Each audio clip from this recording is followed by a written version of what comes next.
মাছের ঝাল তো আমরা সবাই ভালোবাসি, তবে যে কোনো বড় মাছের লেজার তেল ঝাল কিন্তু আরও একটু বেশি ভালো লাগে। আর মাছ বাঙালির কাছে মাছের কোনো অংশই কিন্তু বাদ দেওয়া যাবে না। একটা বড় সাইজের আজকে মাছ বাজার থেকে এনেছে, তো এই দিয়ে আজকে লেজার তেল ঝাল বানাবো। তবে এইভাবে যদি মাছের লেজার তেল ঝাল আগে কখনো কেউ খেয়েছো তাহলে কিন্তু অবশ্যই আমাকে জানাবে। তবে দুপুরের দ্বিতীয় পাতে যদি এরকম মাছের লেজার তেল ঝাল থাকে তাহলে গরম গরম ভাতে আমার মনে হয় না মাছ বাঙালির আর কিচ্ছু লাগবে। মাছ বাঙালির প্রতিদিনের বাজারের থলিতে কিন্তু মাছ থাকবেই থাকবে। তো মাছটাকে ভালো করে কেটে লেজার দিকটাকে বেশ বড় সাইজে রেখেছি, আর বাকি মাছগুলোকে রেখে দিয়েছি। একদম রেগুলার মশলায় রান্না করব, আর বাটা মশলায় কিন্তু রান্না করব। ধনে নিয়েছি 1 চামচ, আর 1 চামচ জিরে নিয়েছি, আর কয়েকটা শুকনো লঙ্কা দিয়েছি। তো আজকে একটু শুকনো লঙ্কা দিয়েই রান্না করব। তো বেশ কিছুক্ষণ জলে ভিজিয়ে রাখবো। আর একটু পেঁয়াজ নিয়েছি, আদা 1 টুকরো নিয়েছি, আর 5-6 দানা মতো রসুন নিয়েছি। তো এবার ছুরি দিয়ে মাছটাকে এপাশ ওপাশ কেটে নিচ্ছি, কারণ যাতে হলুদ আর লবণটাকে বেশ ভালো করে মাছের মধ্যে ঢুকে যায়। তো এবার একটু পেঁয়াজটাকে নিয়েছি, পেঁয়াজটাকে 4 টুকরো করে নেব যাতে বাটতে সুবিধে হয়। তো বাটার সুবিধার জন্য আদাটাকেও একদম টুকরো টুকরো করে কেটে নিচ্ছি। তো বাটা মশলায় যে কোনো তরকারি বাটা মশলায় রান্না করলে ভীষণ খেতে ভালো লাগে, আর আমরা সবসময় বাটা মশলাতেই খেতে পছন্দ করি। আর ভীষণ টেস্টি হয়, যে কোনো মাছের তরকারি হোক বা যে কোনো রান্নাই হোক।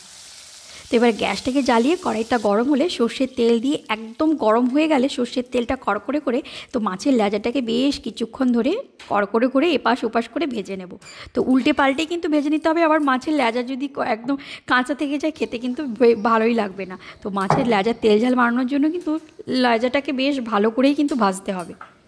তো ওইদিকে মাছের লেজাটা সুন্দর করে ভাজা হয়ে গেছে, এদিকে মশলাগুলোকে একে একে করে সব মশলা বেটে নেব। তবে আমরা যখন হোস্টেলে থাকতাম না, আমাদের এই মাছের লেজা খাওয়ার জন্য প্রতিদিন কী হুড়োহুড়ি লেগে যেত। তবে অনেকে কিন্তু কাঁটার কারণে এই লেজা খেতে চায় না। তবে আমার কিন্তু লেজা খেতে ভীষণ ভালো লাগে, যেহেতু আমি কাঁটা খেতে পছন্দ করি। তো কড়াইতে এবার 5 ফোড়ন দিয়েছি, বেটে রাখা মশলাটাকে দিয়ে বেশ কিছুক্ষণ ধরে কষিয়ে এবার ওই জিরে ধনে বাটা সমেত জলটাকে দিয়ে বেশ কিছুক্ষণ ধরে মশলাটাকে কষাবো। তো মশলা থেকে একটু তেল ছেড়ে এলে ভেজে রাখা মাছটাকে দিয়ে দেবো। তো বেশ কিছুক্ষণ ধরেই কিন্তু ফোটাবো। তো এই মাছ বাঙালির কাছে দুপুরের পাতে যে কোনো, তবে এইরকম ঝাল যদি যে কোনো মাছেরই ঝাল করা হয় তাহলে কিন্তু খেতে ভালোই লাগবে। তবে বাঙালির কাছে মাছ মানেই তো পুরো একদম অমৃত। তো মাছের যাই হবে তাই খেতে ভালো লাগবে, বিশেষ করে বাড়ির রান্না তো আরও কোনো কথাই হবে না। তো লেজাটাকে বেশ কিছুক্ষণ ধরে ফুটিয়েছি, ভীষণ সুন্দর একটা গন্ধ উঠেছে। আর লেজাটাকে এপাশ ওপাশ উল্টে একদম খুন্তি দিয়ে সমস্ত মশলাগুলো লেজার মধ্যে ঢুকিয়ে দিয়েছি। আর দারুণ একটা কালার এসছে, দারুণ একটা সুন্দর গন্ধ এসছে।